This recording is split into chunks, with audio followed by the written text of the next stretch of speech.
Hello friends, very good morning. तुम्ही पाहू शकता माझ्या किचनमध्ये खूप सारं ऊन येतं. त्याच्यामुळे ना मला सकाळी सकाळी असं नाश्ता आणि टिफिन बनवायला खूप मजा वाटते. मग आज माझ्या टिफिनमध्ये मी बनवणार होते गोड पोळी. मग त्याची तयारी केली आणि पटदिशी ते बनवायला घेतलं. ही गोड पोळी ना आमच्या इथं बनवत नाहीत ॲक्च्युली. माझी फ्रेंड आहे ती त्यांच्या इथं बनवतात. मग ते पाहून मी बनवायला लागले आणि छान लागते. पण तिच्यासारखी मी बनवू शकत नाही. थोडीशी बनते पण अजून काही मला बनवता येत नाही तशी. पण मला ती आवडते म्हणून मी ट्राय करते घरी कधी.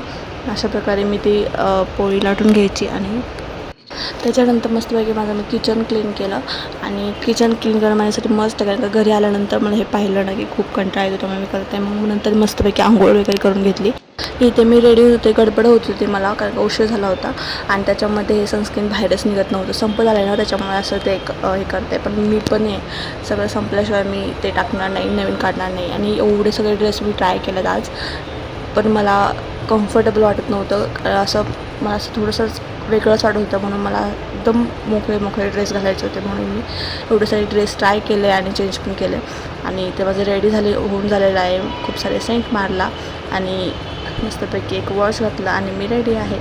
तर चला आज पहिलं टिफिन भरून घेऊया. मी टिफिन नाही भरला आणि मलाच नाश्ता बाहेर करायला लागणार आहे, कारण का मी जेवढं बनवलं होतं सगळं मला आज घेऊन जायला लागणार आहे. कारण का माझ्या फ्रेंडने सांगितलं माझ्यासाठी पण घेऊन ये, म्हणून मी ते सगळं घेऊन जाणार आहे. मी जास्त बनवत नाही एक्स्ट्रा, त्यामुळे मी नाश्ता आणि टिफिनचंच बनवते. मग इथे मी आता माझं माठ भरून ठेवणार आहे, कारण का संध्याकाळी आल्यानंतर मस्त थंड पाणी भेटेल. आणि हे मी रात्री भरून आणलं होतं आणि आज मी नाश्त्यामध्ये खाल्लं वडा सांबार. खूप छान लागतं, तिथलं खाते मी तिथलं. नंतर मी ऑफिसमध्ये आले. ऑफिसमध्ये आजकाल खूप जास्त काम आहे, त्यामुळे मी जास्त ऑफिसचा ब्लॉग करू शकत नाही. मग नंतर घरी आले आणि 2-3 दिवस पाय दुखतात, त्यामुळे आज खूप दुखत होतं. त्यामुळे मी जेवण पण बाहेरूनच मागवलं होतं. त्याच्यामध्ये मी रोल मागवले होते. खूप छान होता हा रोल, टेस्टी होता, कुरकुरीत पण लागत होता. तर आजच्यासाठी एवढंच. आता मी माझा रोल एन्जॉय करते. तोपर्यंत तुम्ही मला फॉलो करा. बाय.